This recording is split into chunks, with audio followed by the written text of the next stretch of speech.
A malicious conspiracy unraveled in the background of Emperor Hirohito's palace.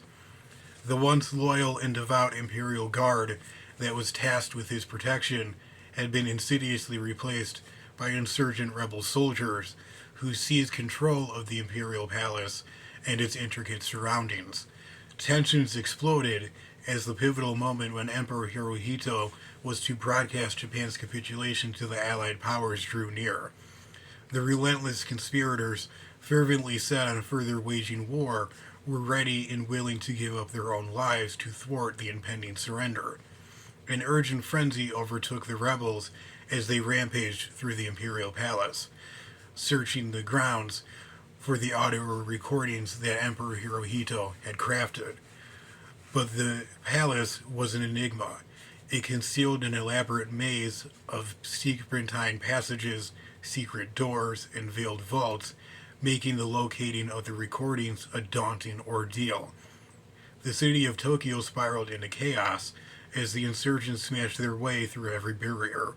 Undeterred, the brave custodians of the Emperor slipped into a hidden passage behind a cupboard where they safeguarded the Emperor's message in the hopes of a besieged nation yearning to put an end to the brutal war. Carnage and destruction surged through Tokyo as the masterminds of the Kyujo incident orchestrated a ruthless coup to prevent Japan from yielding to the inevitable. In the final days of World War II, the proud and arrogant Japanese Empire had vowed to fight to their dying breath, defying the very notion of surrender. The Allies, in confronting this unyielding nation at the Potsdam Conference on July 26, 1945, issued a chilling ultimatum. Either the Empire of Japan submitted to a unconditional surrender or faced prompt and utter annihilation. The Japanese officials, however, dismissed the warning as nothing more than an empty threat and nonsensical political rhetoric. After a grueling and protracted island hopping campaign, the Allies vanquished the vice like grip that the Japanese had on the Pacific, sending them hurtling back into the waters that encircled their homeland. The crushing defeat at Okinawa left the Army, Naval, and Air Forces of Japan in tatters, giving the Americans an airbase from which to launch devastating airstrikes and bombing runs onto the Japanese main island. Despite this, the Japanese remained steadfast. They still refused to surrender to the Allies.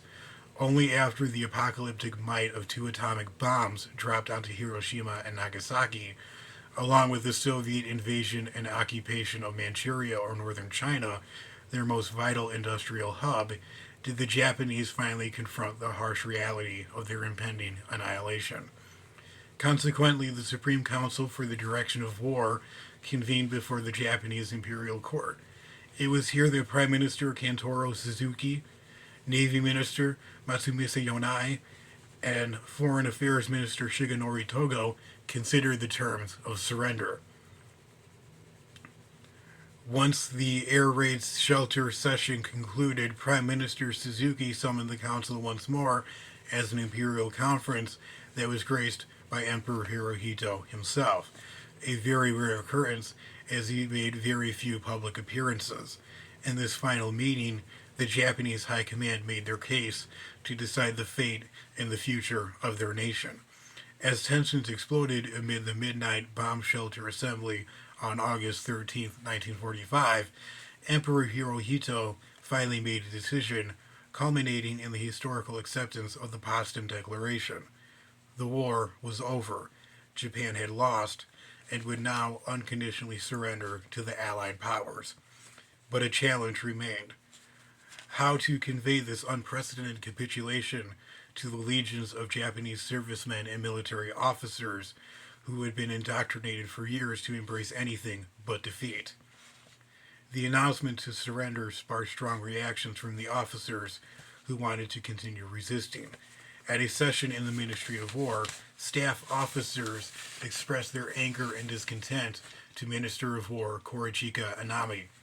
Many officers secluded themselves and began to weep profusely, while others prepared to end their lives with the traditional ritual of seppuku. Meanwhile, the Allies believed that Japanese sovereignty would be subordinated onto them, an interpretation that many in the Japanese High Command and Army understood as enslavement, which made them angry. Because of this, some Army officers considered a coup to be an absolute necessity to avoid the shameful surrender, continuing to fight until better ceasefire conditions could be negotiated. On August 12, 1945, a young Major Kenji Hatanaka, who was devastated by the surrender announcement and after having cried for hours, approached War Minister Anami along with other officers to see if there was any way to prevent the acceptance of the Potsdam Declaration. Anami did not support them, but he did not oppose the plan either, and as such, the rebels proceeded with their coup plans, and Hatanaka spent the following days gathering allies and refining his plot. However, Anami's mind was split between continuing the war and his loyalty to the emperor and his wishes. He even went as far as to ask his friend, Chief of the General Army Staff, Yoshijiro Umezu, if the war should be continued, even at the risk of launching a coup.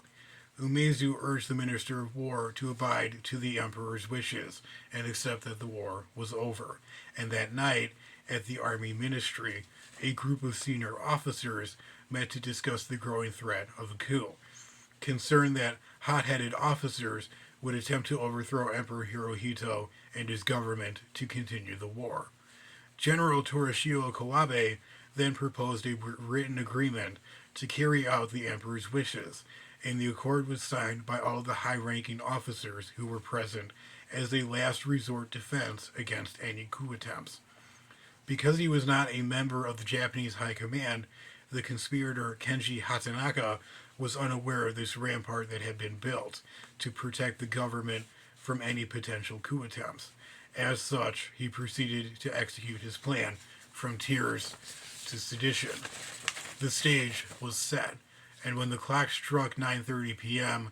on the night of August 14th, 1945, Hatanaka's rebel forces sprang into action. They infiltrated the grounds of the Imperial Palace with cunning efficiency. The 2nd Regiment of the 1st Imperial Guard soon entered the palace, doubling the battalion's strength.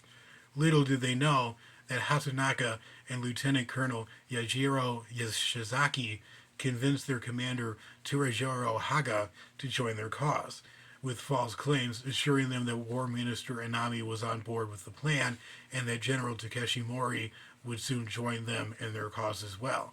With time running out before the military realized the exact extent of the conspiracy, Hatanaka also attempted to persuade General Tsuchishi Tanaka and Lieutenant General Takeshi Mori.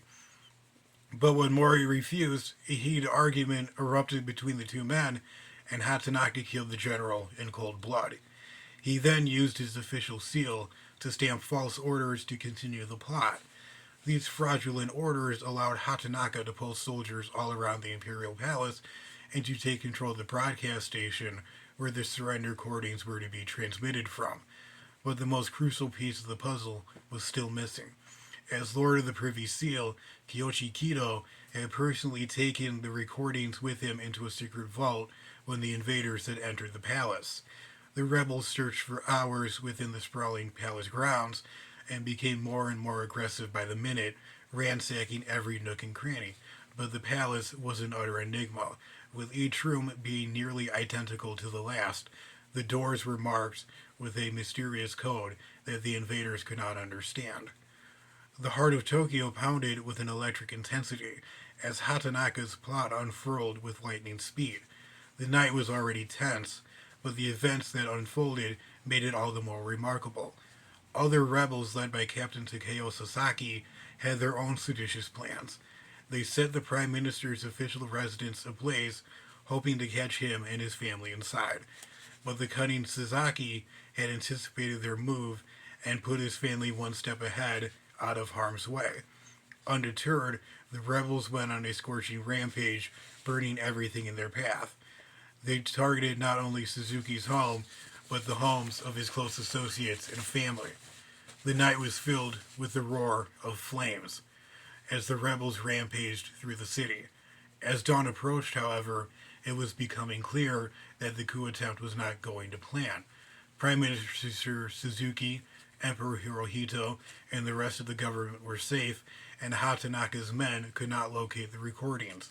The military officers who had joined Hatanaka's cause were becoming suspicious, and the discovery of Mori's body only fueled their suspicions. Hatanaka was desperate to contact the Minister of War, and was even confident that he could convince them to join the coup. But Inami was resolute in his commitment to the pact, which promised not to support such attempts. As the sun began to rise, he was already preparing for the ritual of seppuku. The clock was ticking, and Hatanaka's hopes were slipping away. He then rushed to the NHK radio facilities where he and his men attempted to stop the broadcast of the recordings. When that failed, he demanded to speak before the nation before the Emperor's recording aired. The brave broadcast personnel resisted his threats even after Hatanaka pointed a gun at them.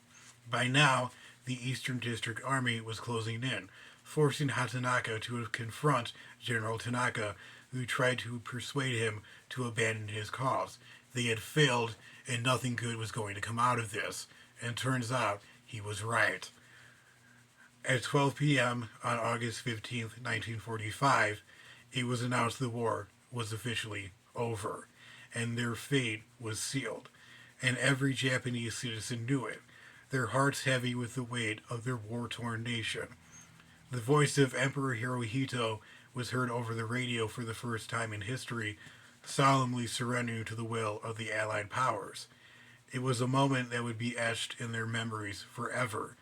Meanwhile, Hatanaka and Shizaki rode across the streets of Tokyo, frantically tossing leaflets that explained their motives and attempted to justify their actions. The coup may have failed, but they could not end their ordeal in dishonor. However, their efforts were futile, and Hatanaka ended his own life with a single shot to the head. The sun rose on a new day, but the memory of that dreadful night would never fade. It was a night of chaos and confusion, of rebellion and desperation, and although the coup had failed, its impact would be felt for years to come.